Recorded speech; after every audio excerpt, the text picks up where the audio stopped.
होगा, अच्छा 10वीं का मैथ पढ़ रहे थे, त्रिकोणमिति के कुछ अनुप्रयोग, त्रिकोणमिति का परिचय पढ़े थे, अब अनुप्रयोग के बारे में हम लोग पढ़ेंगे।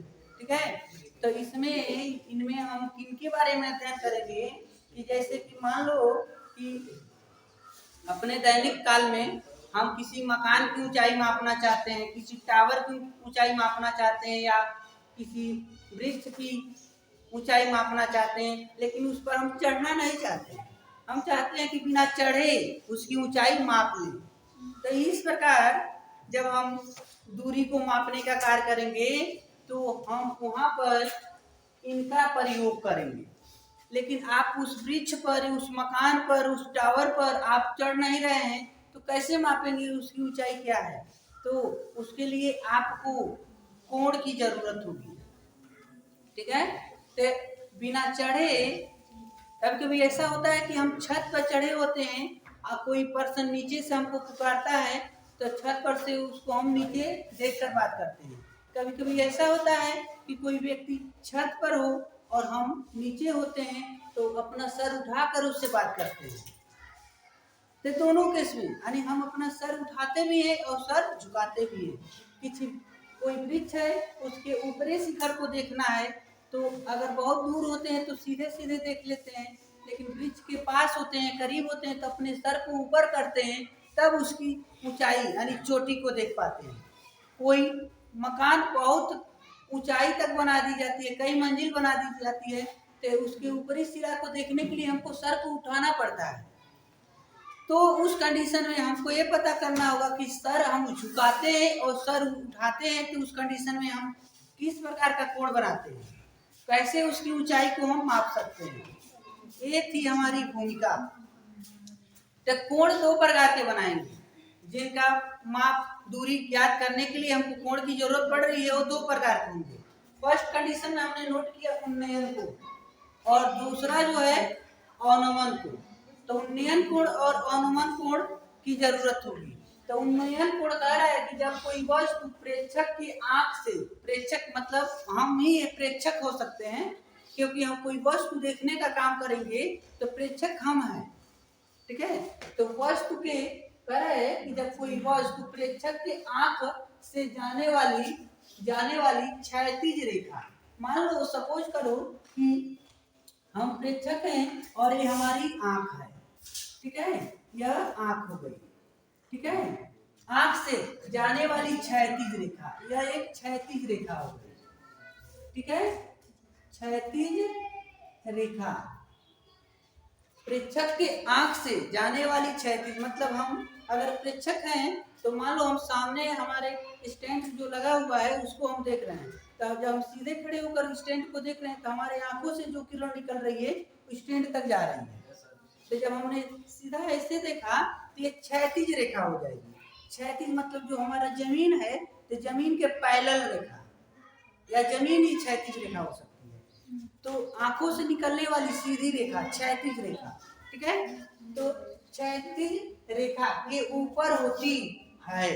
अब देखो हमारे आंखों से निकली क्षैतिज रेखा, और जब हम ऊपर कोई वस्तु रखा गया और उस वस्तु को देखना चाहते हैं तो हम अपने नजरों को ऊपर करेंगे, हमारी आंखें ऊपर होगी, देखते क्षैतिज रेखा प्लस हम वस्तु को देख रहे हैं तो ऊपर करेंगे, तो हमारी क्षैतिज रेखा और ऊपर जाने वाली किरण, तो जो किरण ऊपर जा रही है ऐसे, ठीक है, तो कह रहा है कि रेखा के ऊपर होती है, तो उस अवस्था में वस्तु और प्रेक्षक की आंख को मिलाने वाली, मान लो यहाँ पर कोई वस्तु है, यहाँ पर वस्तु है, हम यहाँ से हम वस्तु को देखें, तो वस्तु और प्रेक्षक की आंख को मिलाने वाली रेखा क्षैतिज रेखा के साथ कोई कोण बनाती है।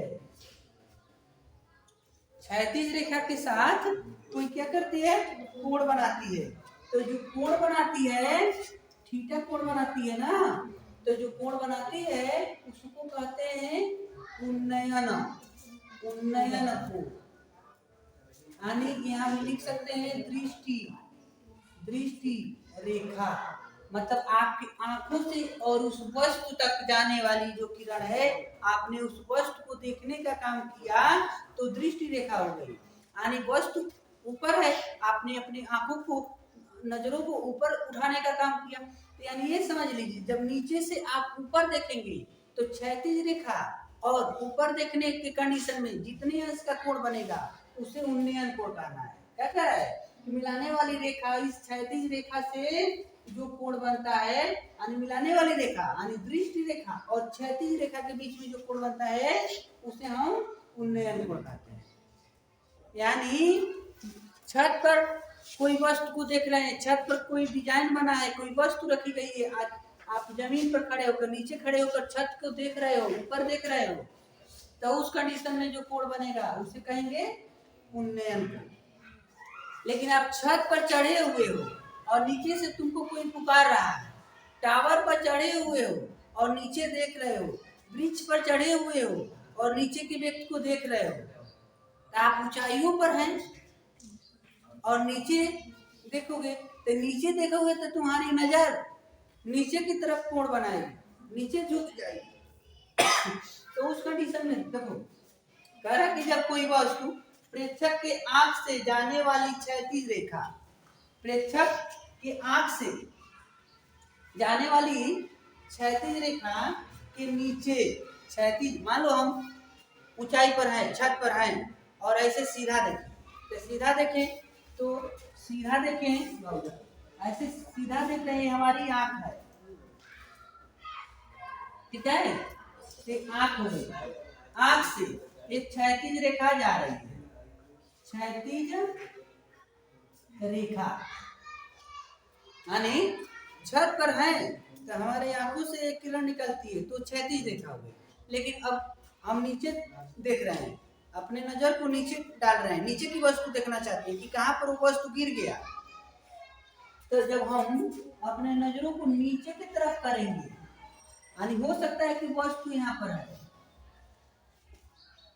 तो यह दृष्टि रेखा हो गई, दृष्टि रेखा। तो दृष्टि रेखा और क्षैतिज रेखा के बीच में जो कोण बना गया तो इसे कहेंगे अवनमन कोण, ठीक है। यहाँ पर जो कोण बनेगा उसे कहेंगे अवनमन। यानी इस चैप्टर में जो हमारा त्रिकोणमिति के कुछ अनुप्रयोग की बात कर रहा है, इसमें हम बार बार उन्नयन कोण और अवनमन कोण की ही बात करेंगे और उन्हीं की सहायता से हमको वस्तु की ऊंचाई या क्षैतिज रेखा की लंबाई, या अगर कर्ण बनता है तो कर्ण की लंबाई ज्ञात करने के लिए हम इन लोग का प्रयोग करेंगे, ठीक है। इसी के आधार पर और एक बात और बता दें, इस वाले चैप्टर में या तो आपको लंब निकालने को कहेगा या तो आधार निकालने को कहेगा। तो दोनों केस में अगर लंब की बात करें तभी आप टाइम का प्रयोग करेंगे और आधार की बात करें तभी टाइम का ही प्रयोग करेंगे।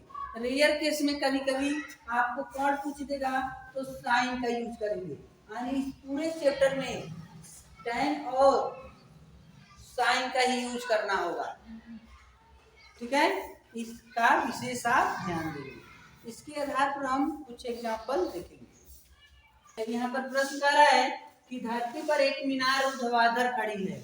अगर मीनार है तो चलो यहाँ पर एक मीनार हम बना देते हैं, ठीक है। ऐसे अब डिजाइन जो भी हो, मान लो कि यह एक मीनार है, ठीक है। तो ऊर्ध्वाधर, ऊर्ध्वाधर का मतलब हो गया अगर ये जमीन है, धरती है तो इसके साथ, ठीक है, यानी जो ये मीनार है जमीन के साथ 90 अंश का कोण बना रही है। और देखो आगे कह रहा है धरती के एक बिंदु से जो मीनार के पाद बिंदु, मीनार का पाद बिंदु, इसे पाद बिंदु कहते हैं, ठीक है। मान लो इसका नाम दे देते हैं ए और सीधा का नाम है बी, यानी मीनार की ऊंचाई हो गया ए बी, मीनार हो गई ए बी। तो पाद बिंदु से 15 मीटर की दूरी पर, यानी इससे 15 मीटर की दूरी पर मान लो यहाँ पर कोई बिंदु है सी जो इसके पास भी मुझसे 15 मीटर की दूरी पर है, और मीनार के शिखर का उन्नयन कोण, और यहाँ से हम उसके शिखर को देखते हैं।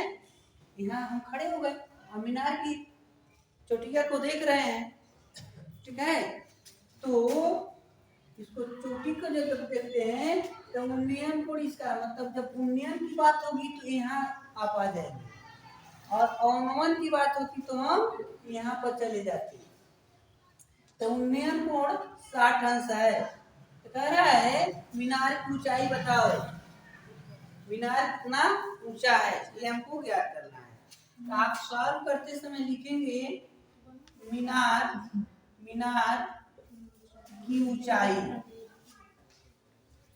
ए बी बराबर एच, ठीक है, और आधार इधर लिख देना ए सी बराबर 15, और उन्नयन कोण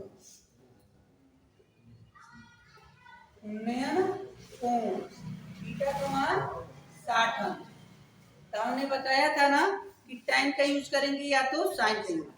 तो अगर कोण पूछा होता तो साइन का यूज करते, बट आपको लंब पूछा है, आधार दिया हुआ है, tan का यूज करना है आपको बार बार, ठीक है।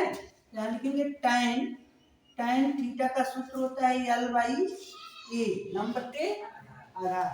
तो tan थीटा का मान है 60, लंब आपको मान लो h माने हैं, और आधार 15 है। तो tan 60 के मान नोट कर देंगे, काड़ी में 3 और h बाई 15।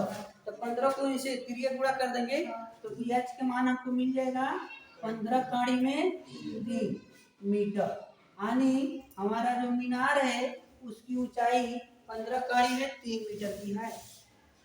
इस तरीके से आप प्रश्न को सॉल्व करेंगे। अवनमन कोण के लिए कह रहा है कि एक पुल पर खड़ा आदमी पानी में खड़े नाव को देख रहा है।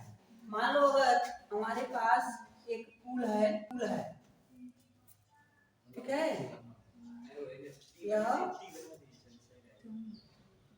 पुल है और इसकी ऊंचाई देखो, यानी यहाँ पर कोई व्यक्ति है जिसका आंख यहाँ पर दिख रहा है,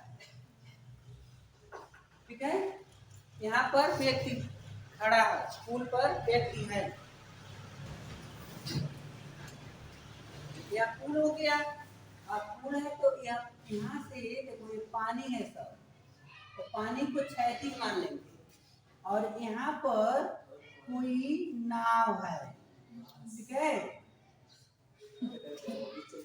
और पुल पर खड़ा आदमी नाव को देख रहा है। तो जो आदमी यहाँ है तो उसका क्षैतिज क्या हो जाएगा, यह हो जाएगा, उसकी आंखों से क्षैतिज रेखा निकली और अपने आंखों को नीचे झुकाया, तब नाव को देख पा रहा है। तो इसकी क्षैतिज रेखा और उसकी नजर जब झुक रही है तो उसके बीच में 30 अंश का अवनमन कोण बनता है, यानी यहाँ पर अवनमन कोण बन गया।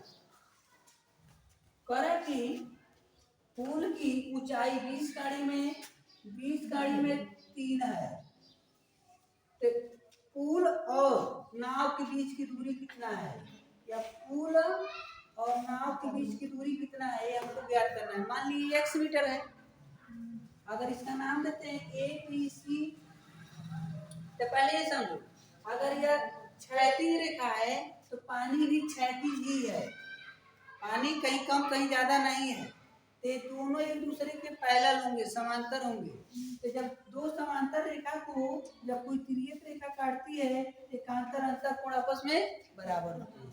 अगर यहाँ 30 बन रहा है तो यहाँ भी 30 अंश का कोण बनेगा, ठीक है। तो अब हम बात करेंगे त्रिभुज ABC में, और उसमें है पुल की ऊंचाई BC बराबर 20 काड़ी में 3 मीटर। नाव और पुल के बीच की दूरी ए बी बराबर यक्स मीटर, माने है यक्स मीटर, और अनुमान कोण थीटा की वैल्यू है 30 अंश, ठीक है 30 अंश। तो आपको लंब दिया हुआ है, आधार पूछ रहा है, तो इसमें भी आपको tan का यूज करना है। लिखेंगे tan थीटा बराबर L by A, tan theta का मान है 30 अंश, लंब आपको दिया है 20 कड़ी में 3, आधार यक्स है, आधार यक्स माने है tan 30 का मान होता है 1 कड़ी में 3 और 20 कड़ी में 3/x। अब क्रॉस गुणा अगर कर देते हैं x का 1 से और इसका इसके साथ, तो x बराबर 20 कड़ी में 3 गुणे कड़ी में 3, तो हो जाएगा x बराबर 20 गुणे 3 बराबर 20 तिहाई 60, यानी आप कह सकते हैं यक्स के मान 60 मीटर है। मतलब पुल से नाव की दूरी 60 मीटर है। अभी 60 मीटर दूर नाव खड़ी है पुल से, ठीक है।